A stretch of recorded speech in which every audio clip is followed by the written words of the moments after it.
요즘에 혼자가 편하다고 생각하는 사람들이 많아요. 그래서 혼자 밥을 먹는다고 해서 혼밥이라고 하고, 또 이제 술을 마시는 사람들은 또 혼자 술을 마신다고 해서 혼술이라는 용어까지도 생겨났습니다. 근데 실제로 식당이나 휴게소에 있는 식당 같은 데 가보면 혼자 밥 먹는 1인용 테이블이 굉장히 많이 늘은 것 같아요. 그뿐만 아니죠. 서로 마주보고 이렇게 마주치는 것 자체도 부담스러워서 식당에 칸막이를 다 쳐진 곳도 많이 있더라고요. 여러분, 원래 사람은 혼자 살 수 없는 동물입니다. 혼자 외롭고 두렵기 때문에 그런 존재가 사람인데 세상이 자꾸 이기화되어 가고 있는 것 같아요. 그래서 이제 인터넷이 발달하고 하다 보니까 사람들은 이거를 채우기 위해서 수많은 사람들과 이 타인과 연결을 하고 싶은 연결을 해서 그 갈망을 해소하기 위해서요, 매일같이 스스로 자기가 만들어 놓은 그 디지털 세상, 그 SNS나 뭐 이런 곳을 통해서 소통한다고 하고 있습니다. 안전한 울타리 속으로 도망치려는 자들이 많아요. 그래서 SNS로 소통하고 카톡으로 감정 없는 대화를 나누기도 합니다. 제가 한번 핸드폰으로 저장되어 있는 사람들을 쭉 살펴본 적이 있어요. 제가 이제 출판사도 하고 교회 목회도 하다 보니까 어느덧 제 핸드폰에 저장되어 있는 이름이 2,700명 정도 되더라고요. 그렇게 많은 사람들, 거래처 사람도 있고 저자들도 있고 태신자들도 물론 있습니다. 그 다음에 제 친구, 선후배 뭐 이런 사람 등등이 빼곡히 차 있는 거예요. 언제 이렇게 많이 저장했을까 이 생각이 들 정도로. 이 사람들이 어떤 사람인가, 언젠가 말을 섰고요, 인사를 나누면서 이 사람은 정말 나한테 필요한 분이다 라고 생각을 해서 저장해둔 사람이 분명해요. 그런데요, 제가 이 핸드폰에 저장되어 있는 사람들을 보면서 쭉 살펴보니까 한 60%, 거의 70%까지는 이 사람이 누군지를 모르겠어요. 내가 왜 저장했는지도 모르겠고, 이 사람이 어떻게 저장이 됐지? 그 많은 이름들 가운데 또한 이것도 생각해 봤어요. 언제든지 연락하고 언제든지 만나면 정말로 마음의 어떤 슬픔까지, 마음의 아픈 감정까지 나눌 수 있는 그런 친구가 몇 명이 될까 살펴봤더니 거의 없었습니다. 그저 한두 명 정도 있을까 말까 하더라고요. 여러분 어떠십니까? 정말로 내 마음속까지 편하게 그 감정을 나눌 수 있는 친구들이 얼마나 계십니까? 랄프 알도 메이슨이라는 사람은 이렇게 말했습니다. 진정한 친구가 뭐냐? 진정한 친구는 마음의 가장 깊은 곳에 있는 이야기를 들어주고 나눠주고 공감하고 또 해결하도록 노력하는 그 모든 과정이 함께 엮어져 있는 사람이 진정한 친구다라고 말했습니다. 여러분, 예수님은요, 우리 마음 깊은 곳까지 이야기를 나누실 수 있는 유일한 분이세요. 세상 어느 누구도 내 속에 있는 것까지 100%다 오픈할 수 없는 경우가 태반입니다. 우리의 상황을 누구보다 잘 아시고요, 해결해 주시도록 힘써 주시는 분이 예수님이라는 사실 여러분 일단은 기억하시기 바랍니다. 가수 윤복희 씨가 있는데 여러분이라는 곡 아시죠? 이거는 유행가가 아닙니다. 예수님께서 윤복희에게 널 위로하고 내 눈물을 닦아주겠다라는 그런 위로의 가사예요. 윤복희에 대한 책을 읽기도 하고 했는데 5살 때부터 무대에 올랐습니다. 그러니까 무대에 올라서 노래를 불렀다는 거죠. 그러니까 소녀가장이 아니라 유치원가장이에요. 유치원가장. 고아였습니다. 아버지, 어머니 일찍 돌아가시고 그 오빠하고 딱 둘이 살고 있었어요. 그러니까 유치원 가장 노릇을 했습니다. 근데 그녀의 인생은 파란만장했고 아픔도 많았어요. 외국에서 오래 또 활동도 했고 그런데 매니저 일을 해줬던 유주용 씨랑 결혼을 해서 살았습니다. 근데 4년 만에 이혼을 하게 돼요. 그리고 나서 당시에 굉장히 유명한 가수죠. 남진과 두 번째 결혼을 하게 됩니다. 근데 불과 6개월 만에 또다시 이혼을 하게 됩니다. 이렇게 여러 가지 에피소드들이 많이 있는데 이렇게 힘들고 외로울 때 누구를 알게 됐냐면 예수님을 알게 됐어요. 예수님을 믿게 됐습니다. 그러던 어느 날 몸이 너무 아프고 열병이 나서 병원에 입원하게 됐다고 해요. 그렇게 입원하게 됐는데 그때 기도 가운데 주님의 음성을 듣습니다. 주님께서 뭐라고 말씀하셨냐면 너 많이 외롭니? 외로워하지 마. 내가 널 위로해 줄게. 내가 왜 하나밖에 없는 아들을 보내서 십자가에 못 박혀 죽게 만들었는 줄 아니? 바로 너희를 위해서야. 이런 음성을 들었던 거예요. 그 음성을 듣고 그 은혜가 너무너무 감사해서 굉장히 큰 힘과 위로를 받았다고 그래요. 이것을 모티브로 해서 여러분이라는 가사가 나오게 되었다고 합니다.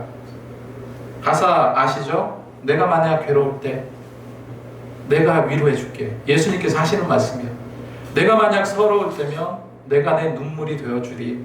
어두운 밤 험한 길 걸을 때 내가 너의 등불이 되리. 허전하고 쓸쓸할 때 내가 너의 벗 되리라.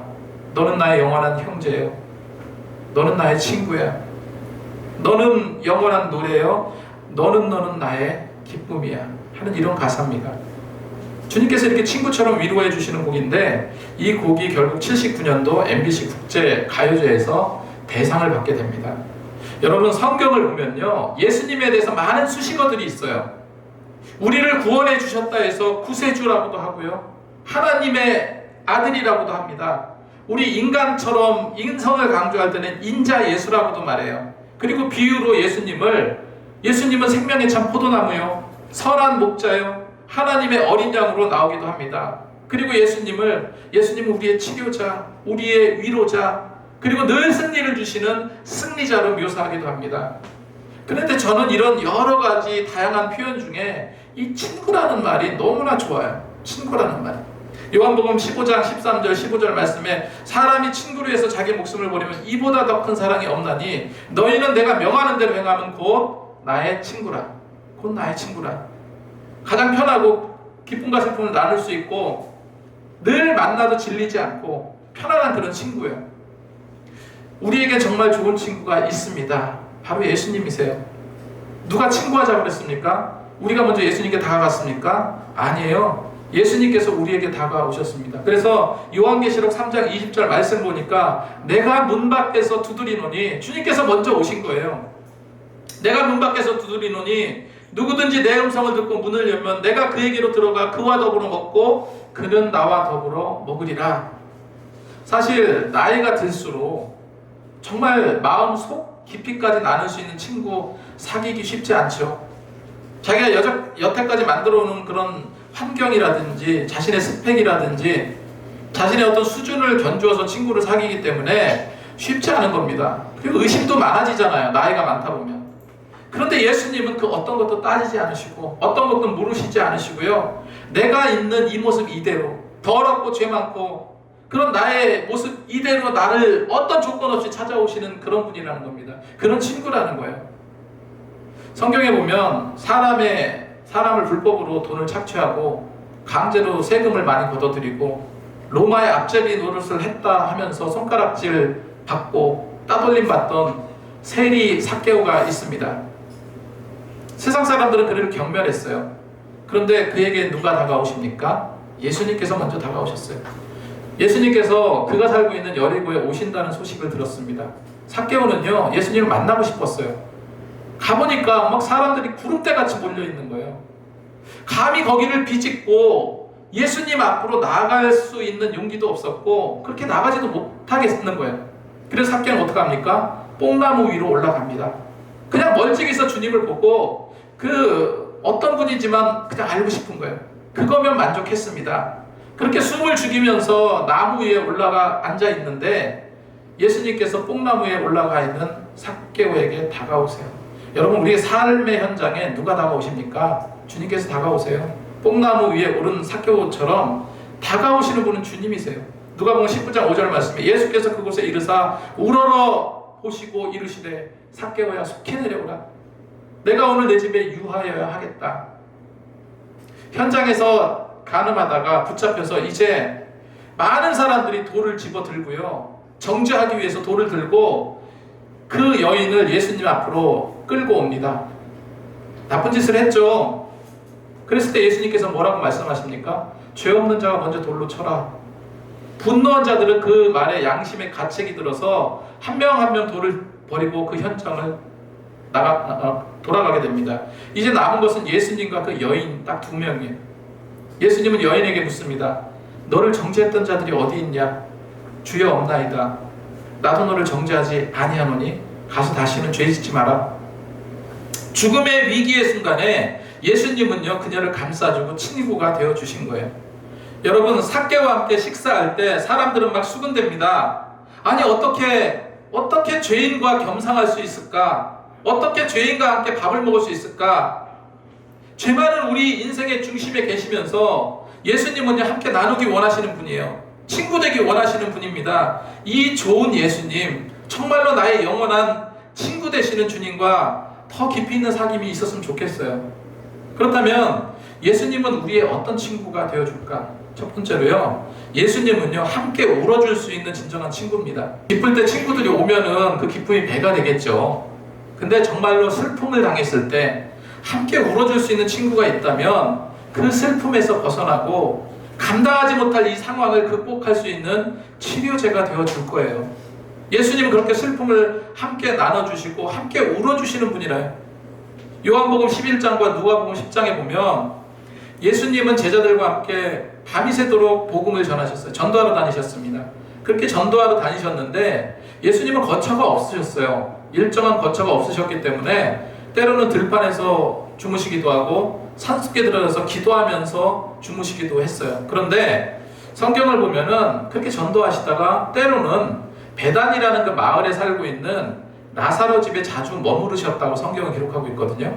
그곳에서 같이 이제 자기도 하고 먹기도 하고 그러셨어요. 그래서 나사로와 그의 가족은 굉장히 친한 사이였습니다. 그런데 어느 날 나사로가 병이 들었대요. 그 소식을 듣고 며칠 후에 갔더니 이미 나사로는 죽어서 무덤에 안치해 놓은 그런 상태입니다. 물론 나중에 살려주셨죠. 그때 예수님은 나사로의 죽음을 슬퍼하면서 성경에 우셨다라고 기록하고 있어요. 요한복음 11장 35절에 예수께서 눈물을 흘리시더라. 여러분, 우리 기쁨의 교회는 정말 이런 좋은 친구와 좋은 성도들 간에 좋은 사귐이 있기를 소망합니다.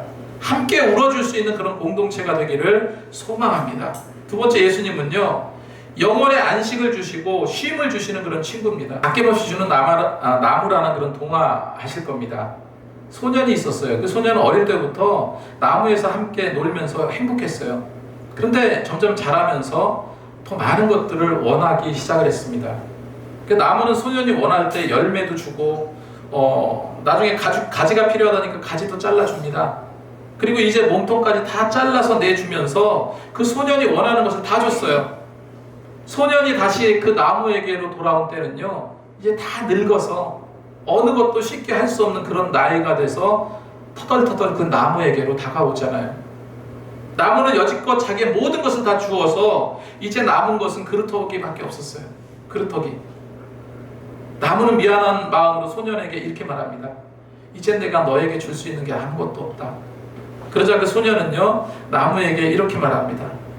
난 이제 아무것도 필요치 않아. 이제 나는 대화를 나눠줄 수 있는 친구가 필요해. 아낌없이 주는 나무는요, 마지막 남은 자신의 그루터기를 내어줬어요. 그리고 이젠 힘이 없는 노인이 되어서 그 소년이 마지막으로 쉴 수 있게 해주는 그런 그루터기가 그걸 내주었습니다. 이처럼 아낌없이 주는 나무처럼 예수님은요, 우리 모든 것을 나눠주시면서 희생해 주신 분이에요. 예수님은 우리 모든 것을 아시는 분입니다. 우리는 정말 할 일 많고 힘든 세상에 살아가고 감당하기 어려운 일을 당할 때 때로는 좌절하고 때로는 포기하고 때로는 쓰러지기까지 합니다. 근데 주님은 뭐라고 말씀하셨습니까? 마태복음 11장 28절 30절 말씀에 수고하고 무거운 짐진 자들아, 세상 가운데 우리 얼마나 수고하며 살고 있습니까? 수고하고 무거운 짐진 자들아 다 내게로 오라. 내가 너희를 쉬게 하리라. 함께 울어주고 평안과 쉼을 주시는 그런 예수님. 여러분, 교회에 주로 어떤 사람들이 올 것 같아요? 올 것 같습니까? 어떤 사람들이 주로 올까요? 주로 힘들고 지치신 분 많이 오세요.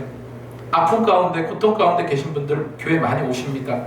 근원적인 만족감이 없고요, 늘 외롭고 쓸쓸함에 익숙해지신 분, 그런 분들이 교회에 오세요. 사람이 그리운 분들이 교회에 오십니다. 뭔가 말벗이 될 만한 사람 어디 없을까 이렇게 생각하며 오시는 분 계세요. 각종 문제들을 안고 오시는 분 많습니다. 경제적인 문제, 자녀 문제, 질병의 문제 등등등 이리 해결해보고 저리 해결해보고 감당하지 못해서 뭔가 해결책이 교회에서 없을까 이렇게 오시는 분들도 있어요. 그런데 그 중에 아주 특별한 케이스, 삶이 무엇일까, 죽음이 무엇일까, 진리가 무엇일까, 이런 갈망을 갖고 오시는 분도 혹여 있습니다. 근데 대부분 어떻습니까? 교회에 예수 믿고 구원받기 위해서 간다 이렇게 오시는 분 거의 없습니다. 그래서 우리는 계속해서 이분들 새로 오시는 분들이 계시면 계속해서 예수님과 친구 맺어줘야 돼. 친구 맺어줘야 되는데 그 전에 할 일이 있습니다. 그 전에 할 일은 뭐냐면은 예수님과 친구 맺어주기 전에 우리가 먼저 그들의 친구가 되어줘야 돼. 우리가 먼저 지친 손 잡아주고요. 우리가 먼저 위로해주고 우리가 먼저 기도해주고. 여러분 교회 잘 먹고 잘 살기 위해 오십니까? 경제적인 논리를 한번 따져보세요. 어떻습니까? 피곤한데 시간 뺏기잖아요, 여러분. 헌금 드려야 되니까 재정적으로 축나요. 그것도 매일마다 오늘 교회 오실 거죠? 주일 성도 해야죠. 참 힘들어요. 애시당초 교회는요, 예수님처럼 소망 없는 자에게 소망을 주고 삶의 기력이 없는 자에게 예수로 용서슴치는 힘과 용기를 주는 곳이 교회입니다. 그래서 삶의 의미를 찾고 천국의 소망을 갖게 하도록 노력하는 곳이 교회예요. 피곤할 수 있고 힘들 수 있지만 여러분 우리가 감당해야 될 일이고 그게 예수 믿는 자다운 행동입니다. 예수 믿는 자다운 행동이 바로 그런 행동이에요. 그거 감당 못하면 어떻게 내가 주님의 십자가를 지고 가겠습니까? 어떻게 주님의 십자가를 지고 주님을 따르겠습니다. 이렇게 믿는 자로서의 그 생각을 말할 수 있겠습니까? 여러분 새로 교회에 나온다는 것은 정말 서먹서먹한 일이에요. 뭐가 되어주라고요? 친구가 되어주고. 그렇다고 해서 막 다가가서 그냥 말도 안 꺼내지 않는데 막 침 튀겨가면서 막 계속 말하고 귀찮게 하고 이거 절대 이래서는 안 됩니다. 그냥 인사해주고 반갑다고 1차적인 인사만 해도 돼요. 마음이 열리면 그 사람들이 먼저 이야기를 합니다. 괜히 캐내려고 하지 말고. 그죠? 앞으로 우리 기쁨에게 많은 성도들이 오리라고 저는 믿기 때문에 하는 얘기입니다. 우리부터가 뭐가 되지 않으면요, 받아줄 그릇이 안 되면 아무것도 안 되는 거예요. 좀 다니시다 안 나오시는 분들 보면 대부분 그래요. 이 교회는 내가 있어야 될 곳이 아니다라고 생각해서 나갑니다. 어느 교회든지 말벗이 돼주고 친한 사람 한 명만 있어도 그분은 교회에 잘 정착해요. 여러분 우리 그런 교회가 되어야 될 줄로 믿습니다. 예수님처럼 정말 좋은 친구가 되어주시기 바랍니다. 어차피 이곳에 오기만 하면 예배를 통해서 성령께서 역사하시고 말씀을 통해서 저희 심령의 오만함, 저희 심령의 단단한 그 모든 것을 그냥 망치로 깨부시는 분이 성령님이시잖아요. 오게 하면 돼요. 오게 하면 됩니다. 시간이 해결해줘요. 성령께서 해결해 주십니다. 여러분 이런 진정한 쉼이 있는 주님을 만나시기 바랍니다. 그런 주님을 전하시기 바라요. 이것이 우리가 할 일입니다. 세 번째로 예수님은요 우리 기도를 들어주시고 응답해 주시는 분이에요. 어떤 분이라고요? 기도를 들어주시고 응답해 주시는 분. 예수님은 겟세마네 동산에서 땀방울이 핏방울이 될 정도로 기도했다라고 성경은 말하고 있어요. 누구를 위해서 그렇게 기도합니까? 누구를 위해서 그렇게 기도했어요? 나를 위해서 그렇게 기도한 거예요. 예수님은 우리 연약함을 아시고 정말로 명확한 구원의 길로 인도할 안내자라는 사실을 여러분 기억하시기 바랍니다. 우리 기쁨에게 정말로 기도 많이 해야 돼요. 정말로 기도가 약해. 함께 기도했으면 좋겠습니다. 그런 줄 믿으시죠? 자, 놀라운 실험을 하나 했는데 기도는 영으로 하는 것이기 때문에 이게 굉장히 영적이라고 생각합니다. 보통 사람들이. 그래서 기도하면 뭔가 황홀경에 빠지고 뭔가 좀 뭐 환상도 보고 뭐도 보고 막 성령의 충만하면 뭔가 다른 뭔가가 있는 것처럼 생각을 합니다. 근데 실제로 기도하는 그 순간에 임상 실험을 했어요. 기도를 열심히 하고 있는 그 순간에 막 그런 거 있죠. 머리에 뭐 같은 거 붙이고 측정하고 뭐 그런 걸 했더니 놀라운 결과가 나왔는데 기도할 때 오히려 가장 이성적인 결과가 나옵니다. 가장 이성적인 판단이 나오는 거예요. 기도를 열심히 했는데 지극히 이성적이에요. 그런 말씀을 접하면서 제가 이 성경에 있는 성령의 충만함, 보통 이제 기도 많이 하고 그러면 성령의 충만함을 입는다고 이야기하는데 그런 어떤 용어들을 원어적인 것을 찾아보니까 제가 놀라운 것을 또 발견했습니다. 뭐냐면은 에베소서 5장 18절, 사도행전 6장 5절에 보면 성령의 충만함을 받으라 라고 성경은 기록하고 있거든요. 성령의 충만함을 받으라. 이게 충만함을 받다라는 말이 플로게라는 단어입니다. 그리고 우리가 말하고 있는 성령 충만 이야기하고 있는데 플레루스테라는 단어입니다. 이 단어적인 뜻을 보면은요, 이 원어적인 뜻을 보면요, 이게 인격적인 충만함을 뜻하는 단어예요. 인격적인 충만함. 다시 말해서 뭐냐면요, 성령 충만함이 갑자기 무슨 이상한 신비주의 영성을 가진 사람들이 이야기하는 것처럼 뭐 불받아라 성령 충만함, 이게 아니고요. 성령의 충만함이라는 것은 인격적인 충만함으로 스며들어가고 있는 것을 말한다는 거예요. 다시 말해서 성령 충만함을 입는다는 것은 굉장히 오랜 시간이 걸린다는 겁니다. 그래서 성령 충만함은 단기적으로 급하게 오는 것이 아니라 장기적으로 서서히 이루어가는 거예요. 그래서 노력과 수고와 인내가 여기에서 필요한 겁니다. 우리가 왜 끊임없이 기도해야 됩니까? 이런 성령의 충만함을 축적하기 위해. 그래서 우리는 신앙 생활을 해야 되는 거예요. 일상의 기도가 없으면 어떻게 성령의 역사하심을 여러분 경험할 수 있겠습니까? 성령의 역사하심을 말만 하지 경험해 보셨냐고요? 머릿속에 늘 하나님에 대한 상상만 하고 그냥 멀리 계신 분, 내 삶과는 전혀 무관하고 저 너머의 하나님으로 인식하고 살아간다면, 그렇게 산다면요, 믿음이 우리를 견인해 가지 못해요. 기도하면 하나님이 응답해 주시고 가야 할 길을 알려주십니다. 창세기 18장에 보면 하나님께서는 소돔과 고모라 성을, 그 소돔과 고모라 성이 너무 죄악으로 가득해 있기 때문에 그 도시를 멸망하기로 작정합니다. 그 말씀을 아브라함이 들었어요. 그러면 아브라함은 그 도시를 멸망시킨다고요? 그러세요. 뭐 저와 무슨 상관이 있겠습니까? 이렇게 했을 수도 있겠지만 소돔과 고모라 성은 달랐어요. 왜 달랐습니까? 자기 친척이 살고 있었거든요. 조카 롯과 그의 가족이 살고 있었습니다. 그래서 아브라함은 다급하게 하나님께 기도합니다. 하나님, 어떻게 그 안에도 의인이 있을 텐데 악인과 의인을 함께 멸하시려고 합니까? 만약에 그 성에 의인이 50명이 있다면 어떻게 하시겠습니까? 하나님은 이렇게 말씀하십니다. 그래? 그럼 의인 50명으로 인해서 내가 그 성을 멸망시키지 않겠다. 가만히 생각해보니까 50명 도저히 안 될 것 같아요. 하나님, 노여하지 마시고 만약에 45명이 있다면 어떻게 하시겠습니까? 그래, 그 45명이 있다면 내가 그 45명의 의인으로 인해서 그 성을 멸망하지 않겠다. 하나님, 만약에 40명이 있다면, 만약에 40명의 의인이 있다면 어떻게 하시겠습니까? 내가 그 40명의 의인이 있다면 용서하리라. 아브라함은 더욱더 두려워지기 시작했죠. 하나님, 노여워하지 마소서. 만약에 의인 30명이 있다면 어떻게 하시겠습니까? 내가 그 30명으로 인해서 용서하겠다. 아무리 생각해도 또 안 되는 거예요. 30명. 하나님, 만약에 의인 20명이 있으면 어떻게 하시겠습니까? 그래, 의인 20명만 있어도 내가 이 성을 멸망시키지 않을 것이다. 도저히 안 될 것 같아요. 하나님, 마지막입니다. 정말 마지막입니다. 마지막으로 구하는데 만약에 의인이 10명이 있다면 어떻게 하시겠습니까? 그래, 네 말대로 의인이 10명이 있다면 내가 이 성을 용서하겠다.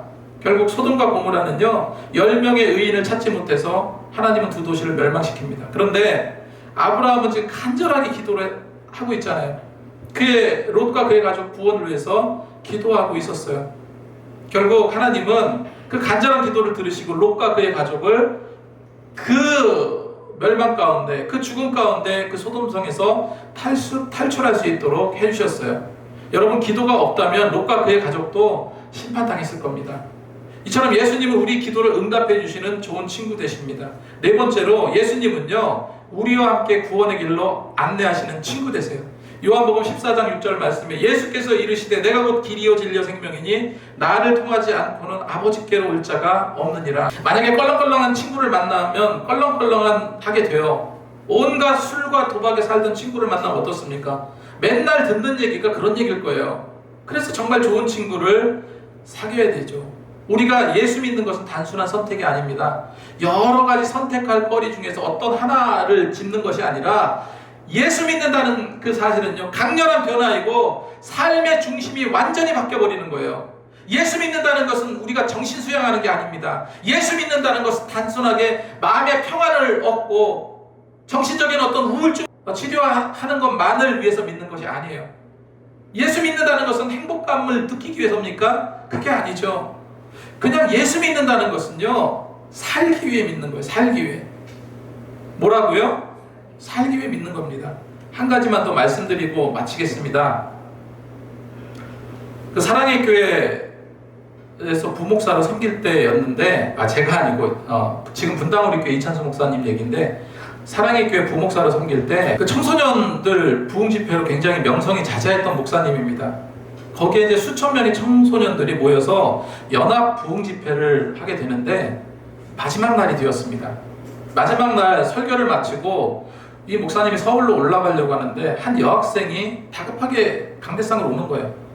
그러면서 노트 같은 곳에 볼펜으로 깨알같이 뭐를 휘갈겨 써서 그 쪽지 하나를 건네주고 꾹꾹 인사하고 가더라는 거예요. 그래서 그 목사님은요, 이찬수 목사님은 그 메모를 성경책에 끼워놓고 이제 올라가는 길에 그걸 보게 됐어요. 그런데 어떤 에피소드가 있었냐면, 이 여학생은 갓 고등학생이 된 여학생이었습니다. 아버지가 사업 실패로 인해서 집이 하루아침에 빚더미가 된 거예요. 그리고 너무나도 힘들고 고통스러운 삶을 살게 된 겁니다. 아버지는 여기저기 도망 다니시고 이제 생사도 모르는 그런 지경이 돼버린, 어머니는 힘들게 허드렛 일을 하면서 근근히 살아가고 있었습니다. 그런 상태가 되다 보니 특별히 친구도 사귈 수 없고 그런 상황이었어요. 그래서 낙담하고 실망하고 좌절하고 이제는 내가 왜 살아야 될지 모르는 그런 상황이 돼버린 겁니다. 그 어린 소녀가. 그래서 결국은 이 여학생은요, 자살하기로 결심합니다. 그런데 그렇게 이제 하루가 지나고 이틀이 지나는데, 그런 가운데 한 친구가 그러는 거야. 야, 이번에 우리 청소년 연합 수련회가 있는데 같이 가자. 계속해서 이야기를 하는 겁니다. 곧 죽을 생각을 갖고 있는데 계속 싫다고 하니까 나중에 이 친구가 이렇게 이야기하더래요. 나는 정말 너랑 같이 그 수련회 가는 게 소원이야 라고 말했대요. 전도를 한 거죠. 근데 그 여학생이 그 마지막에 이런 생각이 들었대요. 나랑 같이 수련회 가는 게 소원이면 내가 그 소원 정도 들어줄 수 있지, 곧 죽을 건데 하면서 그 청소년 수련회에 참여하게 되었습니다. 그런데 그곳에서 목사님 설교를 듣고 기도하면서 예수님을 만나게 돼요. 거기서 처절한 고통과 찢김과 피 흘림으로 십자가에 달려 죽으신 예수님의 말씀을 전할 때 심장이 막 멎는 것 같아요. 도대체 왜 하면서도 감사함에 흘리는 그 눈물을 멈추려고 해도 멈출 수가 없더랍니다. 다른 내용은 다 제가 기억이 나지 않는데, 그 여학생이 그 이찬수 목사님께 보낸 그 쪽지의 내용 중에서 이런 내용이 있었습니다. 목사님, 저 다시 살기로 했어요. 죽지 않기로 했어요. 아니, 예수님이 저를 살려주셨어요. 예수님께서 한 생명을 살려주셨잖아요. 그죠? 예수님은 우리를 이처럼 살려주시는 분이라는 거예요.